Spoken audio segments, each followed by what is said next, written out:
Every day, millions of people accept offers of drinks from people they trust. A coffee from a coworker, a beer from a friend, a hangover remedy from a partner.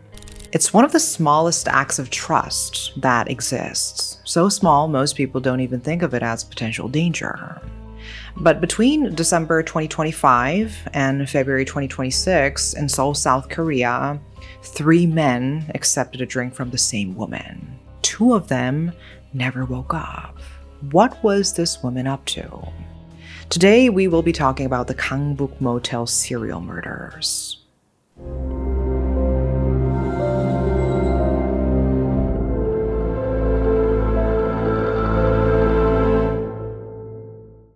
You know those scam compounds in Cambodia where trafficked workers are forced to run fraud operations targeting people like you and me? They're not just stealing money, they're actually stealing identities, your email, your accounts, your devices, everything tied to your name. And once that's out there, it spreads fast. And that is why you really need protection like OmniWatch.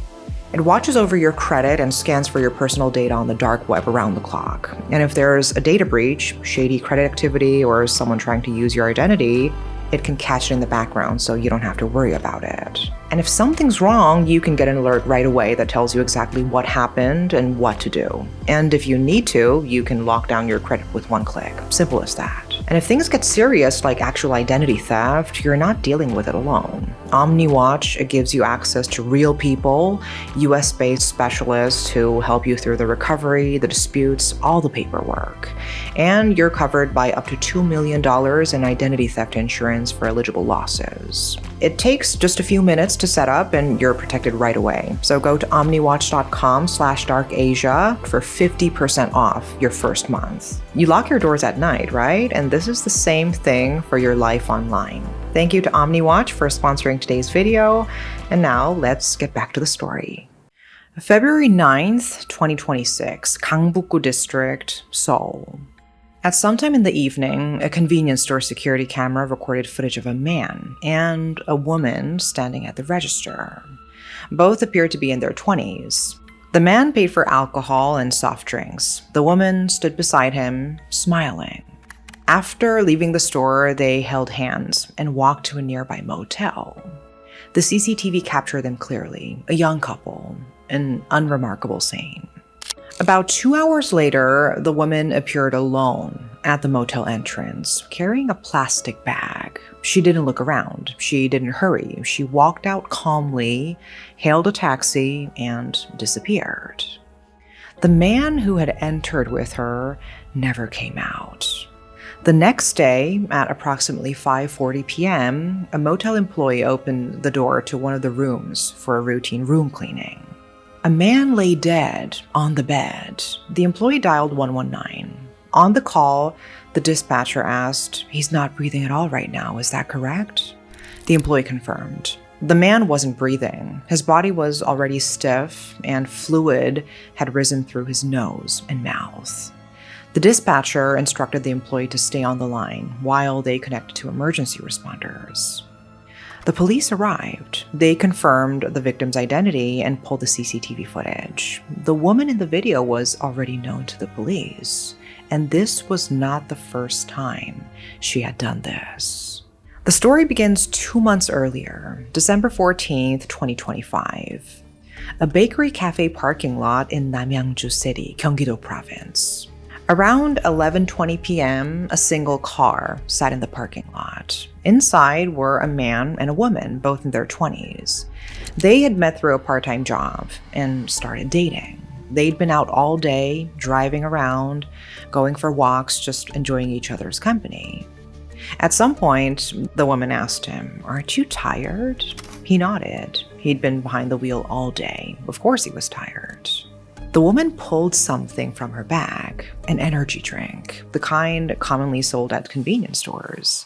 But hers was not the same as those sold at convenience stores. She'd added something to it at home, a benzodiazepine, a medication that had been prescribed to her to treat insomnia and anxiety. She told him he'd been driving all day and deserved the energy drink as a pick-me-up. He took it and drank without a second thought. There was no reason to be suspicious of a drink handed to him by his girlfriend. About 20 minutes later, the man lost consciousness. The woman looked at him, unconscious, slumped in the passenger seat of his own car in a dark parking lot at close to midnight. Then she contacted his parents. The man was taken to a hospital and eventually recovered. When the man regained consciousness, he was confused. He'd only had an energy drink, so why had he completely blacked out? He replayed the events of the evening in his head. Everything was normal until he had that drink. He confronted his girlfriend. She couldn't give a proper answer as to what had happened. She just mumbled, evaded, deflected. No convincing explanation came, nothing that made sense. In early January 2026, the man ended the relationship. But he still couldn't shake the unease he felt over what had happened. No one loses consciousness from just drinking an energy drink. It's just not something that happens. By late January, he decided to go to the police to file a formal complaint. He reported that he'd consumed a suspicious beverage given to him by his girlfriend and lost consciousness. And he asked them to investigate. From the perspective of the police, it was a questionable case. A drink passed between partners, no physical evidence, no confirmation of any substance. Still, they took his blood and sent it off to the National Forensic Service for testing. Until the results came in, the complaint was stalled at the intake stage. If only they had tried to dig deeper from the start. If they had looked into who this woman actually was, what she was actually doing, they might have been able to prevent the tragedy that came next. Unfortunately, the National Forensic Service's toxicology results on the first victim's blood wouldn't come back until February 9th, confirming that psychotropic substances had been present in his system. Without that objective evidence, there was a limited legal basis for an emergency arrest. In the meantime, the woman was probably already going over the events of that night. No one knows what was truly going on in her mind at the time. Was she trying to kill him or just experimenting? Maybe she thought the first attempt had failed. They were in a parked car in a cafe parking lot. She couldn't just leave an unconscious man slumped in a vehicle in a public space. So she'd called his parents herself, and he'd ended up in a hospital where he recovered. The location was a problem. If it had happened somewhere private, behind a closed door, somewhere she could have walked away from without anyone checking on him, it might have ended differently. Change the location from outside to inside and increase the medication dosage. Make it work this time. About 6 weeks after her first attempt, she took a second shot. January 28, 2026, a motel in Suyudong neighborhood, Gangbuk district, Seoul. 9:24 p.m. A 22-year-old woman, surnamed Kim, entered a room with a man in his late 20s. He was different from the first victim. They had met by chance about a week earlier. It was too early to call them a couple. They drank alcohol, and at some point, Kim pulled a hangover remedy from her bag. And she'd prepared it at home beforehand, dissolving her prescription medication into it. This time, doubling the dosage she used on the first victim. She told him to drink it so he wouldn't feel rough the next morning. He drank it, of course, without hesitation. It was a drink from the woman he was seeing. He had no reason to think this drink would be his last. Before long, the man's body went limp. His eyes closed. He lost consciousness completely. And this time was different from the parking lot. They were indoors where they wouldn't be interrupted, and she had vastly increased the amount of medication in the drink. The pharmacology of what followed is well known. Benzodiazepines are sedatives that suppress the central nervous system, slowing the body's functions. The hangover remedy helps sustain and extend the drug's effects. And then there's the alcohol, which delivers a shock on top of everything else. When these substances mix inside the body, the results can be fatal. The airway becomes blocked, breathing slows, and then stops, and the heart gradually stops beating. Every hospital that prescribes this class of medicine gives the same warning: never take it while drinking. And Kim knew this. She knew, and she handed it over anyway. Time passed, the man's breathing grew weaker. The alcohol and drugs mixed in his body, blocking his airway. He couldn't breathe properly. Before Kim finally left the room, she packed everything that could serve as evidence to a plastic bag. Empty drink bottles, cups, anything that might show a trace of her presence and her actions. She walked out. The next day, at approximately 2:50 p.m., the motel owner went to the room after the guest missed his checkout time. He found the man dead. He later told police that the body was stiff and fluid had leaked from it. Police were dispatched. The case was initially handled as an unexplained death. After examination, the National Forensic Service confirmed that the victim's body contained not only benzodiazepines, but multiple additional drug compounds, suggesting Kim may have used a cocktail of substances rather than a single medication. The police secured CCTV footage, investigated the cause of death, and began searching for the woman who had been with the victim when he entered the motel. Through the footage, they identified Kim and placed her on a suspect list. On February 9th, the police received the National Forensic Service's toxicology results from her first victim and began coordinating to summon her for questioning. On February 10th, they applied for a warrant to search her residence. But while the investigation was underway, just 11 days after the second killing, Kim had already moved on to her next victim. February 9th, 2026, another motel in the Suyudong neighborhood, Gangbuk district, Seoul. This time, the victim was someone Kim had reconnected with recently. According to his friends, they had met once before at a group drinking gathering and weren't particularly close, just acquaintances who had each other's contact information. On February 8th, Kim reached out to him, initiating contact after a long silence. The next day, she suggested they get a room together. The man didn't seem to think much of it. He messaged a friend beforehand. She said we should get a room today. And she said there's a good meat restaurant that does delivery, so we should get a room and order in. Casual and excited. Those were among his last messages to anyone. They bought alcohol and soft drinks at a convenience store at around 8:40 p.m. and walked into the motel holding hands. 2 hours later, only Kim came out. She sent a text to the man she had just killed, saying, "You were so drunk, you just fell asleep, so I'm heading out first." As if the man were still alive, as if she'd simply gotten bored of waiting for him to wake up. And it was an alibi, constructed for whoever might ask questions later. The man was confirmed dead the next day, after he had been discovered by the motel employee. Beer cans and his ID were found in the room. And there were no signs of external injuries, no blood. 3 victims in 2 months. The first man was lucky, he survived. The second and third were not as fortunate. The intervals between Kim's crimes tell their own story. 6 weeks between the first and second, 11 days between the second and third.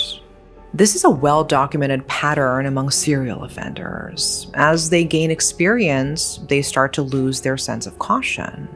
Once they succeed and nothing happens, their confidence builds. Once they become convinced they won't be caught, their pace quickens. And then there's the dosage. When the first attempt failed, she doubled it. The first victim survived, and Kim's takeaway was simple: use more next time. She modified her own drug recipe, increasing it to a dosage that would kill. That alone tells you something about intent. What Kim did between her killings may be as disturbing as the killings themselves. On January 29, the very day her second victim's body was found, Kim posted selfies to Instagram with the caption, "I'm an autumn cool tone," and added hashtags like hashtag followers welcome, hashtag follow for follow, and hashtag DMF or mutual follow. On February 11th, 2 days after her third murder and just hours before her arrest, she posted yet another selfie. Her acquaintance described Kim's social media behavior as borderline addictive, saying she uploaded as many as 10 similar selfies per day. Another acquaintance said Kim had always been the one to initiate contact, sending follow requests first. Investigators suspect the hashtags were not innocent. They may have been how Kim scouted for new victims among the men who followed her back. February 10th, 2026, the day after the third victim was discovered, police tracked Kim through CCTV analysis. When they reviewed the footage from the latest motel and confirmed that the woman who checked in with the victim was the same person they'd been investigating in connection with the January 28 death, they moved immediately. That evening, at approximately 9 p.m., they made an emergency arrest on the street of Miadong neighborhood, Gangbuk district. The suspect, Kim, aged 22. And there was widespread public criticism of the police. People wanted to know why they hadn't arrested Kim faster. The explanation from the police was that they lacked the evidence necessary for an emergency arrest. They had no power to move until the National Forensic Service's toxicology results arrived on February 9th, confirming psychotropic substances in the first victim's blood. Upon her arrest, police seized Kim's phone and searched her residence, and there they found a significant quantity of prescription drugs, approximately 30 to 40 pills of various types, along with multiple empty hangover remedy bottles. The drugs were the same benzodiazepine class medication from her psychiatric prescription. The empty bottles raised an immediate question. Were there more victims beyond the 3 the police knew about? The investigation soon revealed that Kim had lied during interrogation. She told police she had only drugged 3 people, but a 4th victim came forward, a man who told police that in mid to late January, at a karaoke bar in Suyudong, he drank a hangover remedy Kim gave him and lost consciousness. If verified, this means Kim was drugging men even more frequently than the 3 known cases suggest. However, proving this case may be difficult, as significant time has passed and toxicology confirmation is no longer possible. Cameras captured Kim being taken to the police station. Reporters shouted questions at her. Did you prepare the drugs in advance? Did you intend to kill? Do you feel any remorse toward the victims? Kim said nothing. Her expression didn't change. She walked with her head bowed in silence. For someone who had killed 2 people, she appeared remarkably composed. During the police interrogation, Kim made the following statement. "We had a disagreement, so I put drugs in a drink to make him fall asleep. I didn't know he would die." To make him fall asleep because of a disagreement. If a normal person has an argument with someone, they leave, they get angry, they cool off. Drugging someone's drink to knock them unconscious is not a normal response to a disagreement. And the claim that she didn't know he would die, this is the same woman who doubled the dosage after the first victim survived. She told investigators that the drugs were those she personally took, implying she didn't understand the risk of giving them to others. But she understood enough to increase the dose. February 12, Seoul Northern District Court. Judge Choi Gi-won held a pre-trial detention hearing. Kim appeared around 9:54 a.m., wearing a black padded jacket and a mask, refusing to answer any of the reporters' questions, whether she had prepared the drugs in advance, whether she had intended to kill, whether there were any additional victims. The judge issued an arrest warrant, citing flight risk as the primary reason. The charges: involuntary manslaughter through bodily harm and the violation of the Narcotics Control Act. But 2 people are dead, and Kim has admitted that she gave at least one of the men a drink laced with prescription medication. Why is she not facing murder charges? To pursue murder charges, the intent to kill must be proven. What Kim used was not a conventional poison, but a psychiatric medication that had been prescribed to her. Her defense rests on the claim that she didn't know it was that dangerous. And legally, proving murderous intent requires more than circumstantial evidence. And that's why police initially secure the warrant on involuntary manslaughter charges. But the answer to the intent question was already sitting on Kim's phone. During digital forensics, investigators found that before the killings, Kim had entered a series of questions into ChatGPT. What happens if you take sleeping pills with alcohol? How much would be dangerous? Could it kill someone? She asked these questions multiple times. ChatGPT told her the combination was very dangerous and could result in death. And she read that, and then she doubled the dosage anyway. On February 19th, police formally transferred Kim to prosecutors on charges of murder. The police official stated she was fully aware that consuming alcohol together with the drugs could result in death. The claim that she hadn't known the drinks could kill someone was no longer defensible. She had asked the question herself, received the answer, and proceeded regardless. Police also plan to administer a psychopathy assessment, the PCLR, or Psychopathy Checklist Revised. The maximum score is 40 points. In Korea, a score of 25 or above is classified as psychopathic. The international standard uses a threshold of 30. The case has drawn comparisons to the notorious Omyoin case from roughly 20 years ago, another case in which a young female offender drugged multiple unsuspecting victims with prescription medication. Omyoin scored a perfect 40 out of 40 on the PCLR, the highest score ever recorded among Korean criminals. She surpassed even Yoo Young-chul, arguably Korea's most infamous serial killer, who scored in the high 30s. She was described as a pure psychopath with zero capacity for guilt or empathy. While it's too early to draw direct parallels, investigators and media commentators have noted the similarities in methods. The weaponization of trust, the use of beverages as a delivery mechanism, and composed behavior after the act.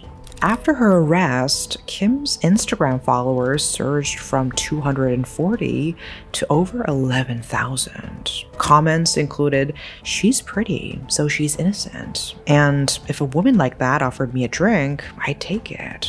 Experts called it hybristophilia, attraction to violent criminals. The same thing happened in 2022 with Valley murder convict Lee Eun-hye, now serving life. On February 25th, Kim's account was switched to private. The investigation is ongoing. Police are conducting a comprehensive review of similar incident reports nationwide to determine whether there are additional victims linked to Kim. Her phone records, social media activity, and medical prescription history are all under scrutiny. Looking back, there is one detail that's hard to set aside. The first victim survived. He went to the police. He sat down and told them exactly what happened, that his girlfriend had given him a drink, that he'd lost consciousness, that something was clearly wrong. He asked them to investigate because it was too suspicious to ignore. But the toxicology results from the National Forensic Service didn't come back until February 9th. Without confirmed evidence of psychotropic substances in his blood, the police had limited legal grounds to act aggressively. The complaint sat there, and by the time the police were ready to act, 2 men were already dead. Whether the system could have moved faster is a fair question. Whether the police could have done more with what they had at the time is debatable. But for the families of the second and third victims, that gap between a complaint filed and results received will be something they carry for the rest of their lives. Kim has since been referred to prosecutors on murder charges. The psychopathy evaluation has been conducted, but results have not yet been released. The trial lies ahead. The news of additional victims may emerge. This case is far from closed. But what is certain is that two young men went on ordinary dates. They met a woman they had no reason to distrust. They accepted a drink because that's what people do when they're with someone they're comfortable with. And that ordinary act of trust is what killed them. At any moment, the person sitting across from you could be someone whose true nature you will never see from the outside. These men didn't see it. And by the time the drugs took hold, it was already too late. That is all for today. Thanks for watching.